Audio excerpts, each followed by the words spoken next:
మరియు ఆహార భద్రత సలహా సభ్యులు.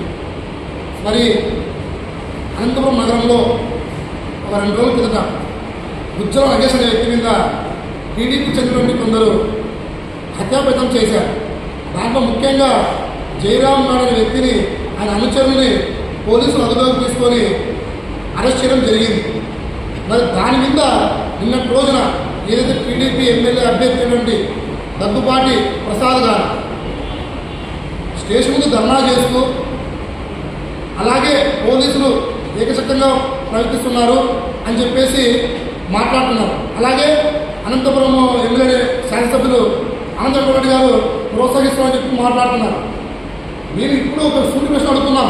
దగ్గుపాటి ప్రసాద్ గారు గిరిజనులపైన దాడి జరిగితే చట్టం తన పని తను చేయకూడదా? అంటే గిరిజనులపైన దాడి జరిగితే మీ టీడీపీ నాయకులకి పూలదండలు వేసి పోలీసులు ఏమన్నా హారతి పట్టాలా? అంటే గిరిజనులు అంత చిన్నచూప మీకు. గతంలో ఏమో మీ నాయకుడు చంద్రబాబు నాయుడు గారు గిరిజనులకు చదివే రాదు అని పేరం చేసి మాట్లాడతారు.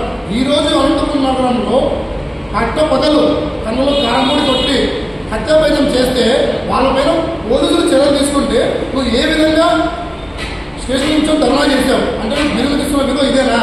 నువ్వు అసలు గిరిజన ఓటు అడిగే హక్కు ఉందా? ఈ రోజు నగరంలో 10,000 పైచలకు గిరిజన ఓట్లు ఉన్నాయి. నువ్వు ఏ విధంగా గిరిజన మహాత్ములు ఓట్లు అడుగుతావు అని హెచ్చరిస్తాను. అదేవిధంగా జయరామ్ నాయుడు అనేటువంటి వ్యక్తి కూడా అనంతపురం నగరంలో చుట్టుపక్కలంతా కూడా కబ్జాదారుడు. గతంలో టీడీపీలో పనిచేసినప్పటికి కూడా రాజస్థాన్ కిర్గిస్తాన్ నుంచి చూసుకుంటే అనంతపురం రాప్తాడు పరిధిలో ఎస్సీ భూములను దోచేసి 8 ఎకరాలు పైచలుగా భూములు దోచేసి, అలాగే పెద్దపల్లి దగ్గర కూడా నువ్వు 8 ఎకరాల భూములు దోచేసావు. అన్ని ఎస్సీ భూములు దోచేసి ఈరోజు నువ్వు ఎస్సీల పాపాలను జయరామ్ నాయుడు అలాంటి వ్యక్తులు ఈరోజు వీళ్ళపైన దాడులు చేస్తూ అనంత వెంకటరామరెడ్డి ప్రోత్సహిస్తున్నాను. మా అనంత వెంకటరామరెడ్డి గారు ప్రోత్సహించి ఉంటే గత 5 ఏళ్లలో ఒక్క టీడీపీ నాయకుడు కూడా అంటే తిరిగేవాడు కాదు.